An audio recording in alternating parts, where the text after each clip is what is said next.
কি করব? আমাদের মেরে ফেলুন, আমাদের মেরে ফেলুন। আমরা সমাজের মানুষের কাছে কিভাবে মুখ দেখাবো? আমাদের মেরে ফেলুন, না হলে আমাদের যোগদান দিন। আমরা বাঁচতে চাই না, আমরা বাঁচতে চাই না, আমাদের যোগদান দিন। 14 তারিখে আপনারা আমাদের আশ্বস্ত করেছিলেন, 14 তারিখে বলেছিলেন 6500 জনের কিচ্ছু হবে না। আমাদের কোনো কিছু ইয়ে নাই। রায় বিপক্ষে গেছে, এখন জাস্টিস জানে কেন বিপক্ষে গেছে। আমার জাস্টিস বৈষম্য করছে, জাস্টিসের বৈষম্য, এক কথা জাস্টিসের বৈষম্য। জাস্টিসের কাছে জবাব চাই আমরা, আমরা আর কিছু চাই না। আমাদের সব কিছু মেনে সব কিছু ভাবে আমরা আইনি ভাবে প্রক্রিয়া ভাবে আমাদের জয়েনের আগের দিন কেন আমাদের এমনটা হবে? তারপর জনপ্রশাসন মন্ত্রণালয় সব সেখান থেকে আমাদের অনুমতি নিয়ে এরপর হলো আমাদের রেজাল্ট দিছে। হ্যাঁ, আমাদের জয়েন পত্র হাতে দিবে, নিয়োগ পত্র আমাদের হাতে দিবে। আমরা কাগজপত্র জমা দিছি।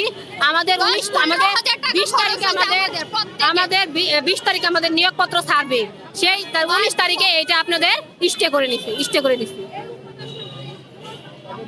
নিয়োগপত্র হাতে পাইছে, কুমিল্লাতে হলো নিয়োগপত্র হাতে পাইছে, তার মধ্যে হঠাৎ করে স্টে করে নিয়ে রাখছিল। যারা আমরা এখান থেকে সরে যাই, চলে যাই, এইটা ওরা এই জিনিসটা করছিল। ওরা মনে করেন বিভিন্ন, ওরা হলো যুদ্ধের মতো শুরু করে দিয়েছিল। বিভিন্ন ভাবে ওরা লাঠি নিয়ে, বিভিন্ন ওদের যে সম্বল হাতিয়ার সেগুলো নিয়ে ওরা প্রস্তুত ছিল। ওরা হলো আপনার যে গরম পানির ট্যাঙ্ক সেটা নিয়ে ওরা প্রস্তুত ছিল।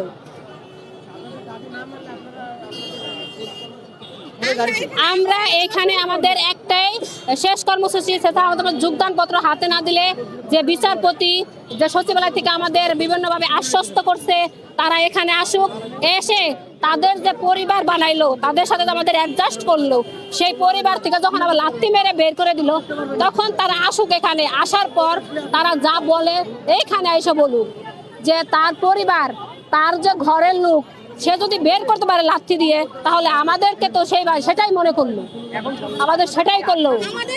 আমাদের কোনো আশ্বাস দেয় নাই। বিধান রঞ্জন রায় বলছিল যে তোমরা 6531 জন আমার পরিবার, শিক্ষক মানে আমার প্রাথমিক শিক্ষক মানে আমাদের পরিবার, আর তোমরা রাজপথে নামা মানে আমরা রাজপথে নামা, তোমরা রাজপথ থেকে চলে আসো, তোমাদের পক্ষে আমরা আসি। তাহলে আজকে কোথায় গেল? আমাদের পক্ষে থাকলো, তাহলে আজকে কোথায় গেল? তাহলে আমাদের সাথে কেন আজকে এই বৈষম্য হলো? আমরা বৈষম্যের ক্ষেত্রে যখন ছাত্র আন্দোলন হতো আমরাও ছিলাম না?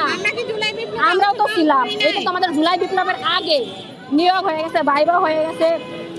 এই সপ্তাহে আমাদের দিবে, আমাদের রেজাল্ট দিবে ভাইবার, সেই সপ্তাহে ভাই ঝামেলাটা হলো, তাই না? সেই সপ্তাহে আপনার ছাত্র আন্দোলনটা নিয়োগপত্রের আগের দিন না, আমাদের ছাত্র আন্দোলনটা মানে তখন আমাদের আগ মুহূর্তে ঝামেলাটা হইলো, মানে ছাত্র আন্দোলনটা শুরু হইলো। যাই হোক, হওয়ার পর আমাদেরকে রেজাল্ট দেয় না। আমরা রেজাল্টের জন্য আন্দোলন করছি, বলছি আমরা রেজাল্ট চাই। কিভাবে দিছে, কোন অনুযায়ী দিছে, কোন বিধি মোতাবেক দিছে আমরা সেটা জানি না, আমরা সেটা চাইনি, আমরা রেজাল্ট চাইছি। ঠিক আছে, আমাদের রেজাল্ট দিছে, তারা তো বিবেচনা করে রেজাল্ট দিছে। আইন মন্ত্রণালয়, জনপ্রশাসন মন্ত্রণালয়, তারা বিভিন্নভাবে বিভিন্ন খাতে তারা মেধা প্রয়োগ করে আমাদেরকে রেজাল্টটা দিচ্ছে।